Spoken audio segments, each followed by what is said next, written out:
सबसे पहले मैं शुक्रिया अदा करना चाहूँगा उसका जिसने हमें और आपको सभी को इस ज़मीन के ऊपर उतारा है। उसके बाद मैं आपका थैंक यू करना चाहूँगा क्योंकि आप हमारा अपना कीमती समय लेकर के देख लेना है। पहली चीज़। दूसरी, हमने एक स्कूल गांव कवाल में अभी शुरू किया है जिसका नाम the new excellent public school. ठीक है, ये स्कूल काफ़ी दिनों से पहले चल रहा था गांव के अंदर, लेकिन हमने इसे अभी फ़िलहाल इसे इंग्लिश में कन्वर्ट किया है, सिर्फ अकॉर्डिंग टू सिलेबस। ठीक है ना, मतलब मान्यता जो है वो हिंदी ही बोर्ड की है, मैं साफ बता रहा हूँ। ठीक है ना, लेकिन हम तकरीबन भी एक ही साल में CBSE बोर्ड से इसको लिंक कर लेंगे। ठीक है, क्योंकि झूठ वाली कोई बात होनी नहीं चाहिए। फिर दूसरी बात मैं बताना चाहूँगा कि जैसे कि बाहर भी कैंपस चल रहे हैं, बहुत बड़े बड़े कैंपस चल रहे हैं इंग्लिश मीडियम स्कूल, जिनकी फ़ीस अराउंड 1500, 2000, 2500, 3000 रुपये तक आ रही है। First class, second class, third class तक की इतनी फ़ीस है। और गांव की ये सोचते हैं कि जैसे कि वहाँ पे स्कूल में बच्चों को भेज दिया कि बस हमारा बच्चा तो अब तो यो बहुत आगे चला जाएगा। यहाँ तक कि पेरेंट्स जाकर के वहाँ ये भी नहीं पूछते कि हमारा बच्चा कैसा चल रहा है। फिलहाल की हमने थोड़ा सा जो सर्वे किया है अभी, जो हमारी कॉपी में तकरीबन भी 100 या 120 गार्जियंस हमारे होते हैं, इसमें हमने नोट किया उनका। और उनका नोट करने के बाद में किया तो कुछ कह रहे हैं कि हमने 2 साल से अपने बच्चों को पढ़ा रहे हैं फर्स्ट क्लास में और उनके बच्चे कुछ सीखे नहीं हैं, और तकरीबन भी अराउंड उनके 1.5 लाख रुपए खर्च हो चुके हैं। समझे नहीं? तो हमने क्या किया है कि हमने अपना स्कूल जो चलाया है, हम इसे इंग्लिश मीडियम जो सिलेबस है उस सिलेबस को सिलेबस हम इंग्लिश मीडियम का पढ़ाएंगे। सिर्फ एक किताब हिंदी की चलेगी, वो भी एक रीडिंग की बुक होगी, जिससे कि बच्चा लिखना हिंदी सीखे और हिंदी को सही तरीके से अंडरस्टैंडिंग पावर बढ़े, उसके जो वर्ड्स हैं। पहली बात तो जो मैं पहले भी बता रहा था कि जब भी कैंपस से चलाते हैं 2 तरीके के बिजनेस, एक तो होता है बिजनेस के अकॉर्डिंग एजुकेशन चल रही है। दूसरी चीज़ चल रही है आज के टाइम में जो रियलिटी में एजुकेशन देना चाह रहे हैं, तो वो छोटा ही कैंपस चलाएंगे अपना, वहाँ पे थोड़ी फैसिलिटी ज़्यादा नहीं मिलेगी, लेकिन वहाँ पे एजुकेशन अच्छी मिलेगी। नंबर 1 क्या है कैंपस में? नंबर 1 आता है आपका डेकोरेशन। आप देख ही रहे हैं, बड़े बड़े अच्छे स्कूल बना देते हैं, 1 से 2 करोड़ रुपए का स्कूल बना दिया, उसके बाद उसकी फीस तो ऑब्वियसली ज़्यादा रखेंगे। मतलब वो एजुकेशन की फीस नहीं ले रहे हैं, वो अपनी बिल्डिंग की फीस ले रहे हैं। रियलिटी में आप समझने की कोशिश करो, वो रियलिटी में अपनी बिल्डिंग की फीस ले रहे हैं, उसकी फीस नहीं ले रहे हैं। दूसरी चीज़ क्या आती है, मतलब अच्छे रूम बना दिए, AC लगा दी, तो भैया वो AC का उन्हीं का चीज़ का पैसा ले रहे हैं और वो सिखाने का पैसा नहीं ले रहे हैं। क्योंकि मेरे पास बहुत सारे एग्जाम्पल्स हैं, मैं आपको उनके नाम तो बताऊँ। जो गार्जियंस मिले हैं, पेरेंट्स मिले, उन्होंने यही बताया हमको काफ़ी टाइम से हमारा बच्चा पढ़ रहा है लेकिन ये चल नहीं पा रहा है। बच्चे का कैसे पता चलेगा कि वो चल रहा है या नहीं चल रहा है? उसका एक ही पॉइंट है, जब बच्चा आपके घर पे आता है और आने के बाद में वो खुद अपनी किताबों को खोलता है और पढ़ता है, उससे आपको लगेगा कि बच्चा पढ़ रहा है, अन्यथा नहीं पढ़ रहा है। सीधी सी बात है। दूसरी चीज़, डेकोरेशन खत्म हुआ, डेकोरेशन के बाद आता है डिसिप्लिन क्या है कि गाँव का जो ये रेस्ट्रिक्ट मीन्स यानी देहात है हमारा गाँव, तो उसमें क्या होता है जो बच्चे क्रिएटिविटी देती है वो आती है डिसिप्लिन के अकॉर्डिंग, डिसिप्लिन में आती है। अब डिसिप्लिन में आपकी ड्रेस हो सकती है, शूज़ हो सकते हैं, टाई हो सकती है, वो भी डिसिप्लिन है आपका। एक दूसरे से मॉर्निंग, आफ्टरनून, इवनिंग ये चल रही, ये भी डिसिप्लिन के उसमें आती है। तीसरी चीज़ जो आती है वो आती है एजुकेशन। हालांकि इसका स्तर सब एजुकेशन का नाम पहले आना चाहिए, लेकिन जो कैंपस बन गए हैं उसमें सबसे नंबर 1 क्या आ रहा है? नंबर 1 पर डेकोरेशन, दूसरे पे डिसिप्लिन और तीसरे पे क्या आ रही है? एजुकेशन। हालांकि एजुकेशन को नंबर 1 पे आना चाहिए। तो मैं यही कहना चाहूँगा कि आप हमें थोड़ा टाइम दीजिए, 1 से 1.5 साल का, हम आपके बच्चों को एक प्रॉस्पर की ओर ले जाएंगे, एक तरक्की की ओर ले जाएंगे। आप 5 से 6 महीने में देखेंगे आपके बच्चों में वहाँ से ज़्यादा टैलेंट है और भी बहुत सारी चीज़ें हैं। ठीक है, क्योंकि टेक्निकली अप्रोच है, कुछ अप्रोच आज के टाइम में जो बड़े बड़े इंस्टीट्यूट चल रहे हैं, जो गवर्नमेंट की नौकरी के लिए चलते हैं, वो बहुत अच्छे अप्रोच ला रहे हैं। और उन अप्रोच का जैसे कि मैंने क्या बोलते हैं MA किया है इकोनॉमिक्स से, BSc की है मैंने, और उसके बाद मैंने भी काफ़ी गवर्नमेंट एग्ज़ाम दे चुका हूँ मैं भी। तो उसके अकॉर्डिंग टू एक्सपीरियंस के मैंने जो ऑब्जर्व किया है कि चीज़ें बड़ी क्लासों में पढ़ाई जाती हैं, जो टेक्निकली अप्रोच है, अगर वो अप्रोच हम छोटे बच्चों के लिए लगाएं तो बहुत ही ईजी हो जाएगा, बहुत ही ज़्यादा ईजी हो जाएगा कि बच्चे उस चीज़ को अच्छी तरीके से समझ पाएंगे। पहली बात देखिए, मैं आपको कुछ टेक्निकली अप्रोच बताता हूँ कि बच्चे किस तरीके से गेम। सबसे पहले बच्चे को आपने हिंदी हो इंग्लिश हो उसका चैप्टर पढ़ाया, चैप्टर पढ़ाने के बाद उसके बाद क्या करते हैं? क्वेश्चन आंसर करा देते हैं उसे। हालांकि क्वेश्चन आंसर आते हैं कम से कम भी 6-7 नंबर पर।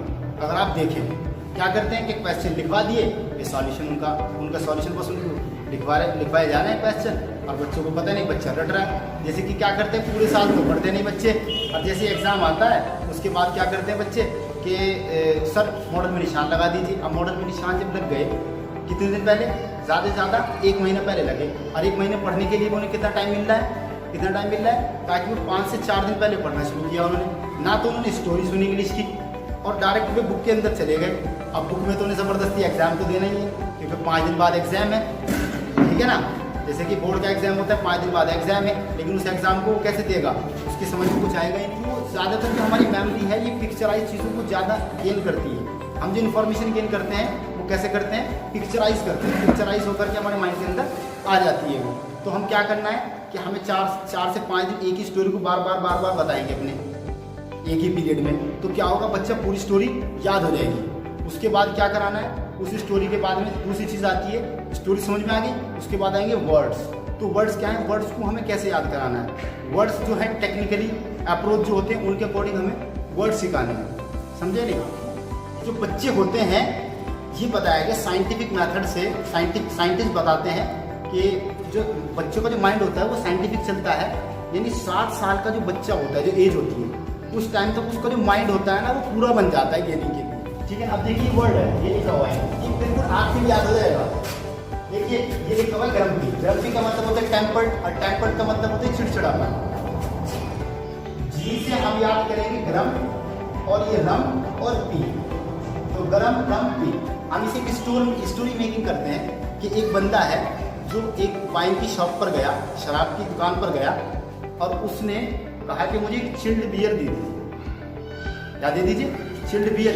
लेकिन उस बंदे ने उसे क्या दे दी, एक गर्म बियर दे दी, और उस बंदे ने जैसे उसे पी खोल करके, तो वो क्या हो गया, चिड़चिड़ा हो गया, यानी गरम रम पी, समझ गए, यानी गरम रम पी, यानी गरम रम पी करके क्या हो गया, वो चिड़चिड़ा हो गया। तो ये टेक्निकली अप्रोच है जिससे बच्चे को आसानी से आप याद करा सकते हैं। एक वर्ड होता है, बहुत ही इजी वर्ड है, और सभी जानते हैं अर्न का मतलब होता है कमाना, ठीक है ना। अर्न का मतलब क्या होता है, कमाना। अगर अर्न के आगे हम लगा दें एल, तो ये हो जाएगा लर्न। लर्न का मतलब होता है सीखना। कितने इजी है। और अगर हम इसके आगे क्या लगा देते हैं पी, तो ये हो जाएगा पियर। पियर का मतलब होती है नाशपाती। तो ये अप्रोच चलाने चाहिए मेरे अकॉर्डिंग, मैं जो चाह रहा हूँ। तो हम ऐसे टेक्निकली अप्रोच बताएंगे जिससे बच्चा बहुत ही ईजी वे में बहुत सारे वर्ड्स बहुत ही ईजिली सीख जाएंगे, समझे नहीं। जैसे कि जापान होता है, जापान है एक देश है। अब बोले बच्चे को कि जापान की राजधानी क्या है। जापान की राजधानी एक दफ़े बताने के बाद वो जिंदगी में कभी भूलेगा ही नहीं। इसके वर्ड को एग्जैक्ट समझिए। ये लिखा हुआ है जापान, क्या होता है जा और पान। गाँव में बहुत सी लेडी से पान खाती है और वो कहती है बच्चे को जा और पान ला, क्या जा और पान ला। अब वो जाएगा कहाँ पे, शॉप पे जाएगा। शॉप वाला पान कहाँ से देगा उसे निकाल के, टोकरी के अंदर से। तो जापान की जो राजधानी है टोक्यो, वो है टोक्यो। इजी है, कभी नहीं भूलेगा बंदा। तो इस तरीके के छोटे छोटे टेक्निकल अप्रोच हम लगाएंगे जो बच्चों को बिल्कुल न्यू सिखाएंगे और बच्चा बहुत ही ज़्यादा आपका प्रॉस्पर यानी प्रोग्रेस कल्टीवेट की ओर जाएगा, समझे नहीं आप। मैथमेटिक्स भी इसी तरीके से। अच्छा, हमारे देश के अंदर जो वैदिक मैथ था उसे तो भूल गए। गिनती में जो सिखाते हैं पीछे से मल्टीप्लाई कराते हैं। अब वो मल्टीप्लिकेशन ऐसा है कि बंदे की कैलकुलेशन बिल्कुल खत्म, मैथमेटिक्स में बिल्कुल खत्म कैलकुलेशन। अगर जो हमारा अप्रोच था, हमारा अप्रोच क्या था, वैदिक मैथ था।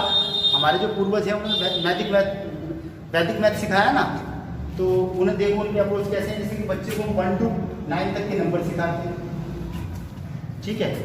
बच्चे को नंबर ऐड करने पहले ही बता दिए, उन्हें नंबर को बताया नहीं। तो सबसे पहले बच्चों को, अगर छोटे बिल्कुल छोटा बच्चा है, तो फर्स्ट क्लास में प्ले का बच्चा है, उसे सिखाना है आपको। तो कैसे सिखाएंगे आप, देखिए सबसे पहले तो उसे बच्चे को 1 to 9 तक के नंबर से याद कराते हैं, पिक्चराइज। वो बहुत सारे अप्रोच हैं, आप उन्हें फ्लैश कार्ड वगैरह सिखा सकते हैं। बच्चे कितनी चॉकलेट है, 5 चॉकलेट लिख दी, उसकी बराबर में 5 लिख दिया। ये कितनी चॉकलेट है, 5 है।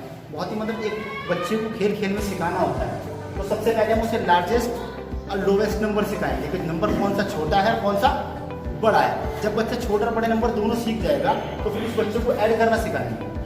क्या करते हैं, पहले ही ऐड ना करके नंबरों को ऐड करना सिखा देते हैं, उन्हें समझाते नहीं है बिल्कुल भी। जैसे किसी को बच्चे से पूछेंगे बेटा ग्रेटेस्ट नंबर कौन सा है, उसने बोला कि 7 ग्रेटेस्ट नंबर है, तो 7 में आपने 5 ऐड करना है, कितना हुआ 8, 9, 10, 11 और 12। ये कितना ईजी मैथड है, देखिए आसानी से। जैसे कि 17 है, 75 का कितने होते हैं, इसे बच्चा क्या करेगा 5 से मल्टीप्लाई करेगा 7। ये अप्रोच सीखा है सारे स्कूल में, देखो आप यही अप्रोच है, और ये अप्रोच बिल्कुल रॉन्ग है। इससे अप्रोच से बिल्कुल ही बच्चा अंडरस्टैंड अच्छे तरीके से नहीं हो सकता। आप 5 से 7 दिन प्रैक्टिस करेंगे, आप भी प्रैक्टिस करेंगे, आप खुद को खुद ही नंबरों को खेलते हुए नजर आएंगे। देखिए इस 5 की मल्टीप्लाई हम आगे में करते हैं, इसका बेस क्या है, इसका बेस 10 है, तो 5 की मल्टीप्लाई 1 में करेंगे तो कितना आएगा 50, ठीक, और 5 की मल्टीप्लाई बाद में करेंगे तो 5 से 35 कितने हो जाएंगे, ये वैदिक में समझ गए नहीं। और तो मैं टेक्निक में बताता हूँ, 11 to 20 तक की मल्टीप्लिकेशन इतनी ईजी है, बिल्कुल ईजी है। जैसे कि हमने मल्टीप्लाई करा, 11 की मल्टीप्लाई कहीं से भी करो, बिल्कुल ईजी है। 11 की मल्टीप्लाई हमने 11 में करा, समझे, 11 की मल्टीप्लाई 11 में करा, इसको नंबर को इधर उधर नहीं किया दोनों साइड में, और इन दोनों नंबर को जोड़ दो, ये कितना हुआ, इसकी मल्टीप्लाई हमें कितना ईजी हो गया। अगर इसकी भी हमें किसी साथ 11 से मल्टीप्लाई करें तो इसका कितना करना है, इन दोनों नंबरों को क्या करेंगे, कोने में लिखेंगे, इसको इसके साथ जोड़ो और इसको इसके साथ जोड़ो। ये देखिए कितना ईजी अप्रोच है। तो ये एक टेक्निकली अप्रोच है हमारे पास, जो हम उन्हें ईजी वे में समझाएंगे, ठीक है ना। तो हमारा आपसे सिर्फ यही कहना है कि आप हमारे अप्रोच से नई टेक्निकों से और साइंटिफिक मेथड द्वारा हम चीज़ों को आपके सामने इस तरीके से पेश करेंगे बच्चों के सामने, कि ताकि भी जल्दी से जल्दी बच्चे प्रॉस्पर और तरक्की की ओर चले, ठीक है ना। ये तो जल्द से जल्द आप अपना जो हम रजिस्ट्रेशन कल से हमने करना शुरू कर दिया है, अभी सरकार ने कोई आदेश नहीं दिया है तो स्कूल नहीं खोलने हैं, हमने एडमिशन फ्री किए हुए हैं। तो आप जो है 10 बजे से लेकर के और 1 बजे तक दोपहर तक आप अपने रजिस्ट्रेशन यहीं पर आकर करा सकते हैं। अच्छा, हमारी बिल्डिंग यही है जहाँ पर हम बैठे हुए हैं, इसमें थोड़ी अच्छी बन गई है, अभी और भी आगे देखेंगे, जैसे जैसे हमें आप हमारा साथ देंगे उसी तरीके से हम ज़्यादा से ज़्यादा जाएंगे। आपने जो चीज़ें बताई हैं बहुत ही टेक्निकली अप्रोच से हम इसमें को टैकल करेंगे अपने स्कूल के अंदर। तो ज़्यादा से ज़्यादा आप हमारा कॉपरेट कीजिए, हमारा साथ में कोलैबोरेशन कीजिए, सहयोग कीजिए, और उसके बाद जो है हम आपके बच्चों के अंदर एक नई तरक्की, एक नई चीज़ें उसके अंदर आपको कुछ ही टाइम में 2 से 3 महीने में दिख जाएंगे, ठीक है। थैंक यू आपको। देखिए सबसे पहले तो मैं अपने से ही स्टार्ट करता हूँ कि साथ में मैं थोड़ा सा रफत सर को भी ऐड करूँगा कि इनका पढ़ाने का तरीका और इनका और बताने के तरीके में कितना फर्क। सबसे मेन चीज़ ये कि हमें पढ़ाने को तो गांव में बहुत सारे स्कूल में बहुत लोग मिल जाएंगे, लेकिन एक मैं जब इनसे फर्स्ट टाइम मिला था तो मैं कक्षा 7 मैंने पास की थी, 8th में मैं कक्षा 8वीं में आया। मैं कक्षा 8वीं में डीएवी इंटर कॉलेज जानसेट पढ़ता था और आता था, मुझे पता था कि ऐसे पढ़ना होता है। मेरे पापा का फ्रूट का ठिया था जानसेट ही, वहाँ मैं उनके पास जाके बैठता। इत्तेफाक से पता लगा कि रफत सर ट्यूशन पढ़ाते हैं मैथ का, ऐसे आप वहाँ पे चले जाते। कुछ पता नहीं था, लोगों को सुन के और सबकी सुन के मैं इनके पास चला गया। वहाँ पे मैंने जाके देखा कि किस तरह से सर का पढ़ाने का तरीका क्या है, कैसे पढ़ाते हैं। वो मुझे इतना पसंद आया कि मैं तब से लेके अब तक इनके पास ही हूँ। एक ऐसे बच्चे को जो हमारा थोड़ा आसपास का इन्वायरमेंट भी ऐसा ही है, क्योंकि मैं ऐसी जगह रहता हूँ, हमारे भाई भी है, मैं ही था मतलब वहाँ पे। तो एक सही डायरेक्शन का इतना इम्पोर्टेंट चीज़ है कि पढ़ाने को तो जैसे सर ने बताया कि 5 और 7 12 तो कोई भी बता देगा, लेकिन सही तरीका इसका कितना इम्पोर्टेंट चीज़ है, ये बहुत महत्वपूर्ण चीज़ है। तो इन्होंने मुझे इस तरह से ट्रीट किया कि वही बच्चा जो केवल यहाँ से गाली, बदतमीजी, ज़ालत सीखने के अलावा जिसे कुछ नहीं पता था, लेकिन सही डायरेक्शन होने की वजह से वही बच्चा 10वीं यहाँ से करने के बाद में 11वीं में कोटा गया, एलन कैरियर इंस्टीट्यूट, जो इंडिया का सबसे नंबर 1 इंस्टीट्यूट है डॉक्टरी और मेडिकल के लिए। सभी लोगों ने अभी सुना होगा, इस बार तो कोरोना की वजह से उसमें भी चल रहा है टीवी वगैरह में। अभी फर्स्ट रैंक जो आई है मेडिकल में बच्चे की, वो मेरे इंस्टीट्यूट से आई थी एलन से। तो सही तरीका एक और सही डायरेक्शन ये बहुत इंपॉर्टेंट चीज़ है। तो डायरेक्शन होने की वजह से मैं कहाँ से उठ के कहाँ चला गया।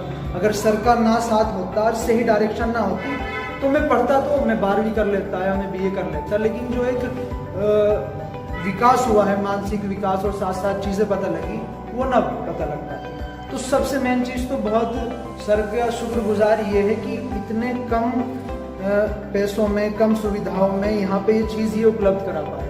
पढ़ाने को कोई भी पढ़ा देगा, लेकिन सही डायरेक्शन जो है वो मुझे लगता है इस लेवल पे सर के अलावा कोई नहीं दे सकता। ये चीज़ मैंने महसूस की। एक तो ये है कि हमें अभी पता लगा कि भाई रफत सर के अलावा कोई सही डायरेक्शन नहीं दे सकता।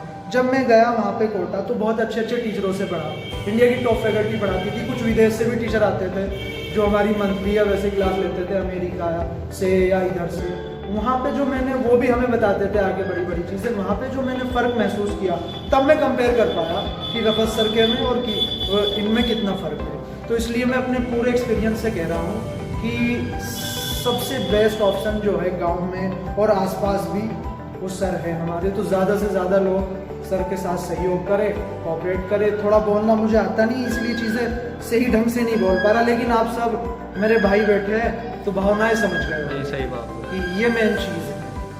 और बस ये